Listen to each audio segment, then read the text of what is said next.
Well, the thing is you have very different reactions to the content depending on the crowd you get. In some places like in Mombasa, you found a very youthful group that was more formal.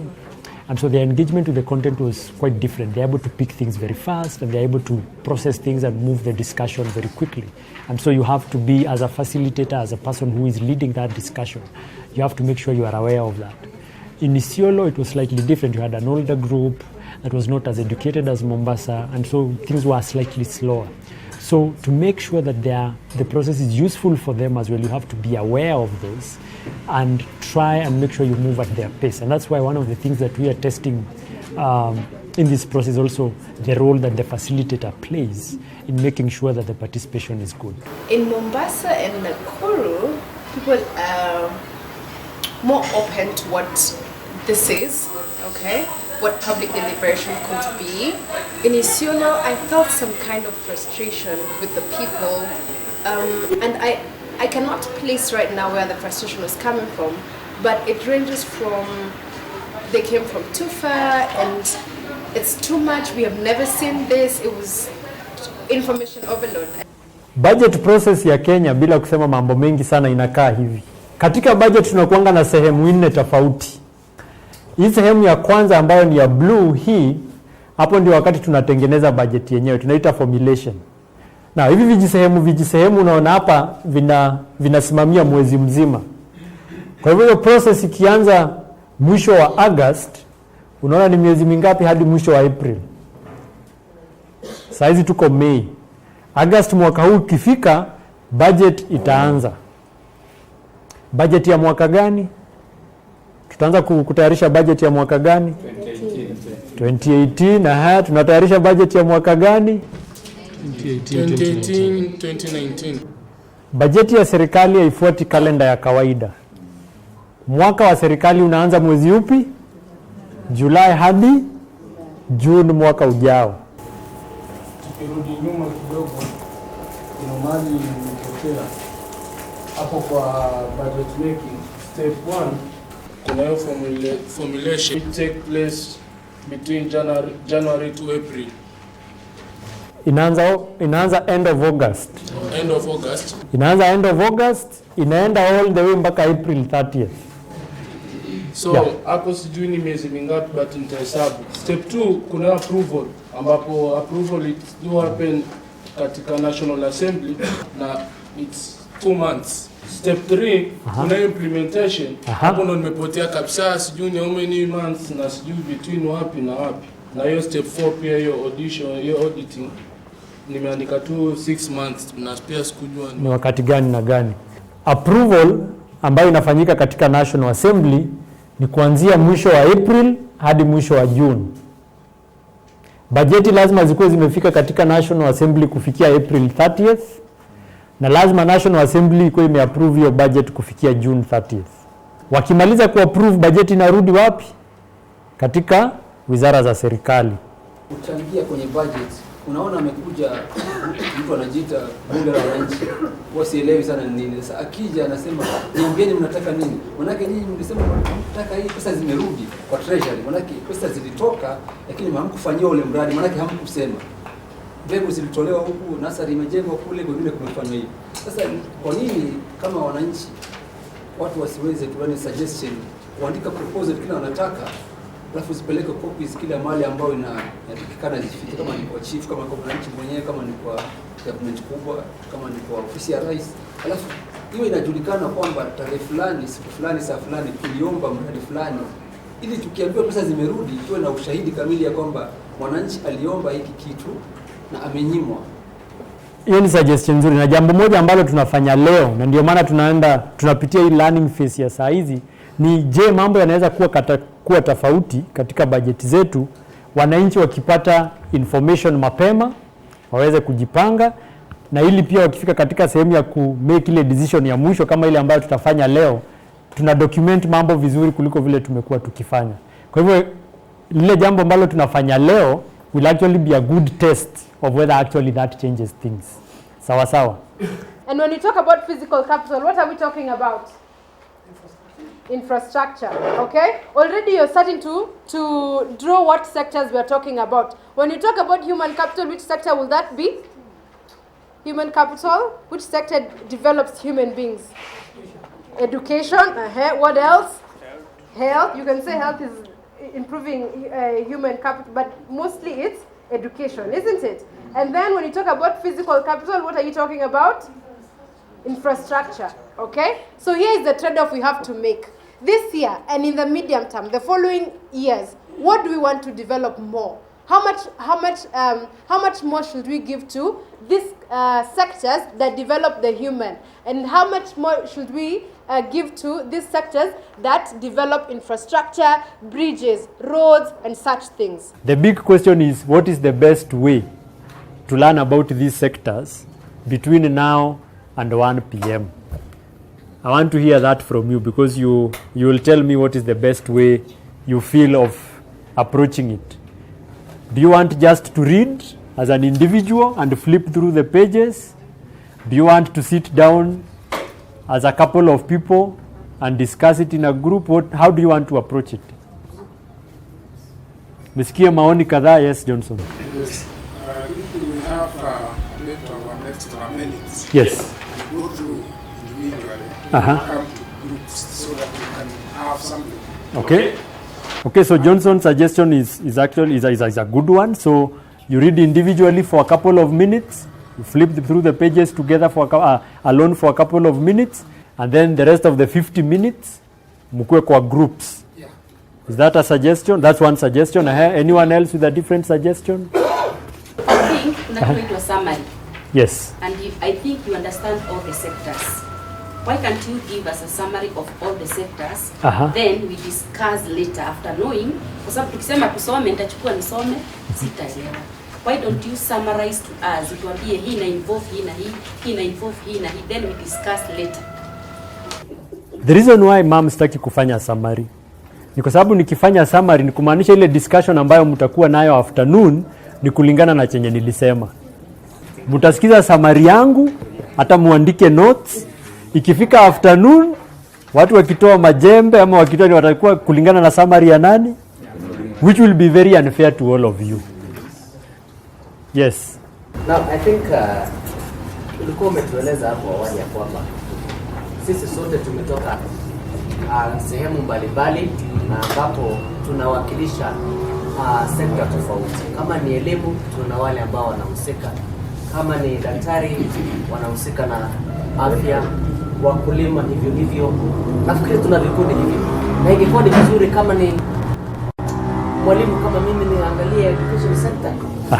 Kuna hawa madaktari waangalie kule. Kuna wao wengine ambao wamewakilishwa pia, na nafikiri tukifanya hivyo moja ile imesalia tunakuja tunagawa, nafikiri tutakamilisha. So are you in agreement with his suggestion that first of all we start with our interest sectors? Yes. After we are done with our interest sectors, tuone ni ngapi zimebaki. Zile ambazo zitabaki tugawane among the whole group so that at least we have an idea about the remaining sectors. Ndio afternoon wakati tutakuwa tunazungumza, at least tumeelewa kila sector wewe inafanya nini na labda inaweza hitaji nini, ndio miradi yake na huduma zake ziendelee kufanyika vizuri. Are we all in agreement with that? Yes, ma'am. Yeah, I also want to second. My opinion was like there are 10 sectors. Why can't we have 5 groups? Each group take 2. Okay, that's even more specific to your point. Are we okay with that? We divide ourselves into 5 groups. Each group just looks at 2 sectors between now and lunchtime. Then the discussion in the afternoon has all the sectors, at least with views from the whole room. Let me do an election. I said I'm very democratic. How many of us agree with that suggestion? 5 groups. How many disagree with that suggestion? I'm an abstention. Okay, so the ones who said yes have it.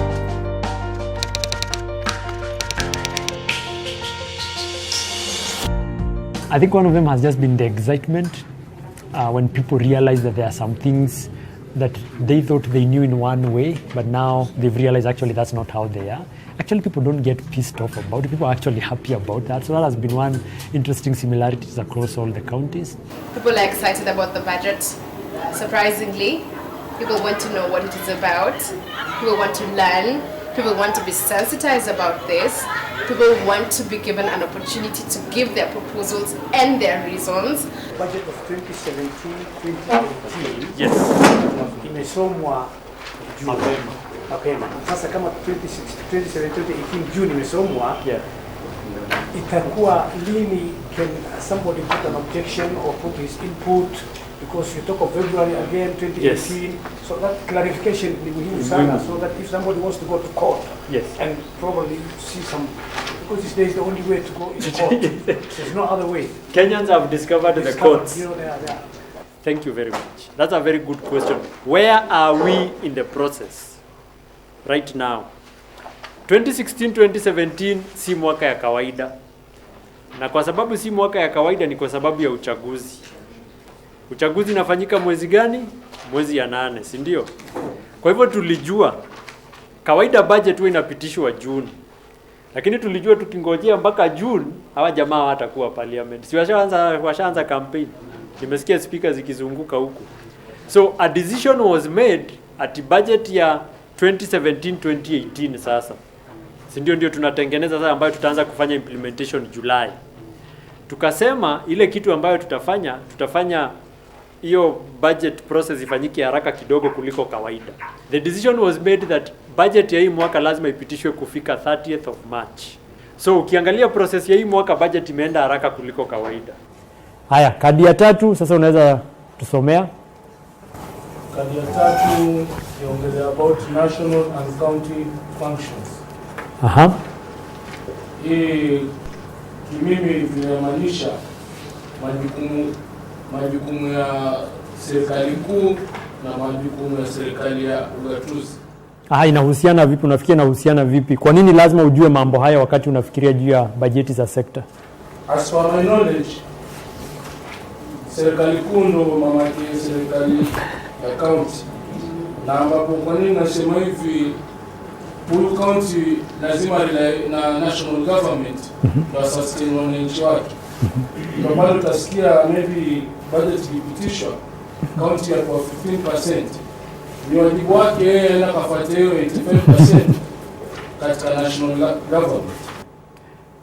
Jambo moja la muhimu sana lazima tuelewe leo ni kwamba bajeti ya serikali kuu haina pesa za serikali za kaunti. Wakati tunafanya ugavi wa pesa, serikali kuu inapatiwa kiwango chake, serikali za kaunti zinafanya nini? Wanapatiwa kiwango chake. Kila mtu anaenda anatengeneza bajeti yake kivyake. Katika hii budget ambayo tunaangalia hii ya nationally ni zile pesa ambazo national government ilipatiwa kiwango chake. Sawa sawa. County nazo zinapata sehemu yao, wanaenda wanatengeneza bajeti zao. Lakini zile bajeti ambazo wanatengeneza zinalingana na yale majukumu ambayo katiba ilizipatia.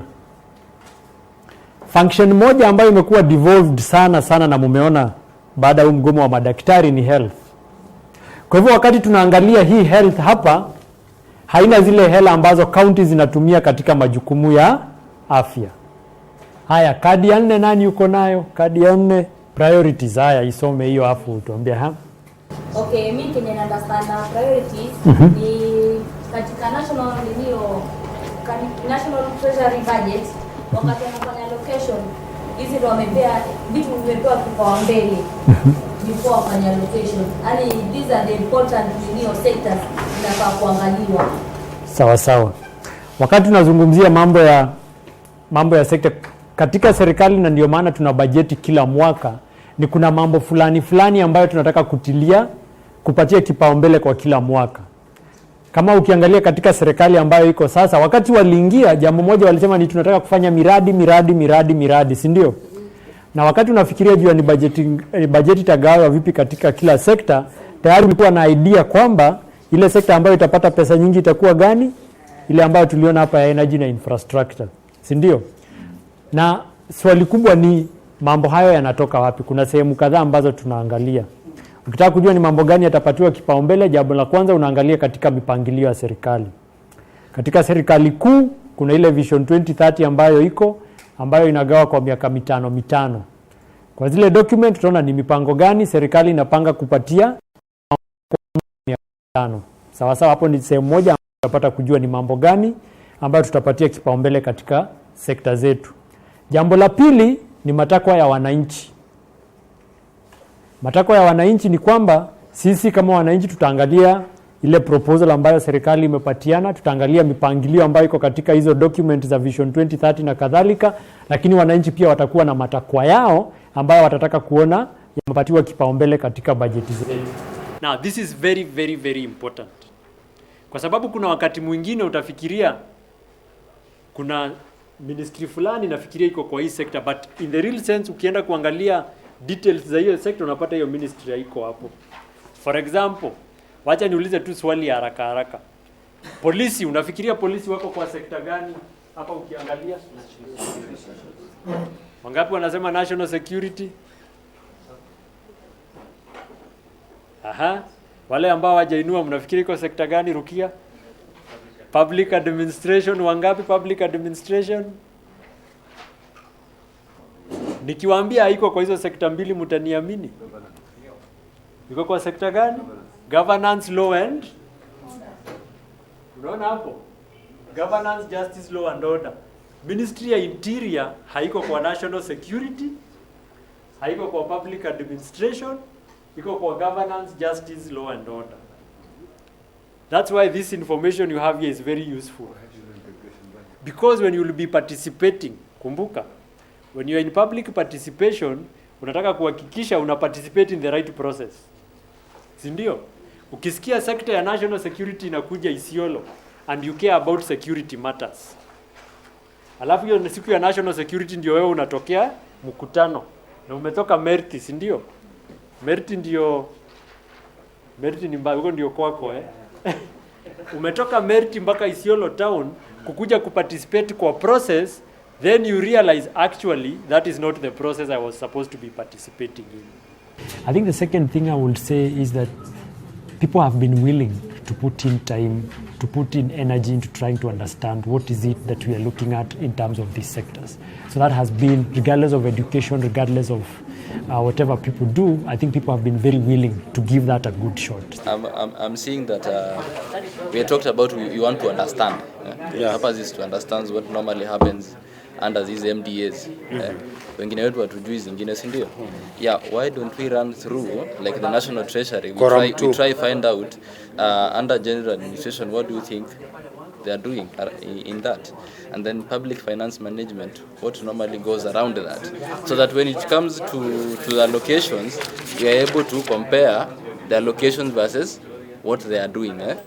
National Treasury, unaona, they are around 1, 2, 3, 4, 5. There are 5 program areas that have been listed here. One is general administration, planning, and the support services. I think that those are the current expenditures. Then economic and financial policy formulation and management. Yeah, that could also be a component of budgeting. Market competition, hiyo sijui kitu. I'm not very sure, but I think it involves issues of regulation in terms of regulation within the market, in terms of pricing. The second, MDA, State Department for Planning and Statistics. Of course, hapa ndio tuko na watu kama Kenya Bureau of Statistics. So, ile ingine iko hapa ni Ministry of Foreign Affairs and International Trade. Foreign Relations and Diplomacy, kuajiri ambassadors, consulates. So we know what this means. This is the ministry that is responsible for branding Kenya. Yeah? Parliament na ni mbili. Kuna parliament na kuna senate. National Assembly. So national registration, representation and oversight, all those things. Laws, formation and all that. Judiciary. But in the parliament, there is also general administration, planning and support services. This has to do with salaries, the recurrent expenditures within Parliament, support to retreats and benchmarking meetings that our MPs do. Yeah, of course, has to do with committees. We're talking about oversight, legislation and oversight. This has to do with the affairs within committees. Kuna hii ya presidency. Na mnaona presidency ni kubwa. Yeah? Unaona hapa kuna cabinet affairs. Yeah? Hawa ni ma CS na ma PS. Yeah, tukiendelea under devolution. So devolution, we know the Ministry of Devolution. So it talks about basically the administration, the staff, wale kwa ministry, and the operations behind the ministry. So when we move to Public Service Commission, I believe we know the PSC. Yeah, CRA, Commission of Revenue Allocation. CRA determines the amount of money that will go to counties. So Sarah Serem Commission, I know we are very much aware of that. So when we look at the control of budget, tunajua chenye anafanya. Do we understand what she does? No. One. So control and manage public finances. So what the control of budget normally do, number one, after the county assembly mepitisha zile budgets, ama even the national, is the one to authorize now the usage of that money and approve that now we are removing this money to be taken to this. Now you can start to use it. So secondly also, and monitor how the money is used, because the controller budget is supposed to produce quarterly reports on the implementation of audit per county, implementation reports. Now the final one, Commissions of Administration on Justice, Promotion of Administration Justice. This is the Ombudsman. Yes. Yeah, Ombudsman is the office now that is in charge of looking at the corruption issues within the government.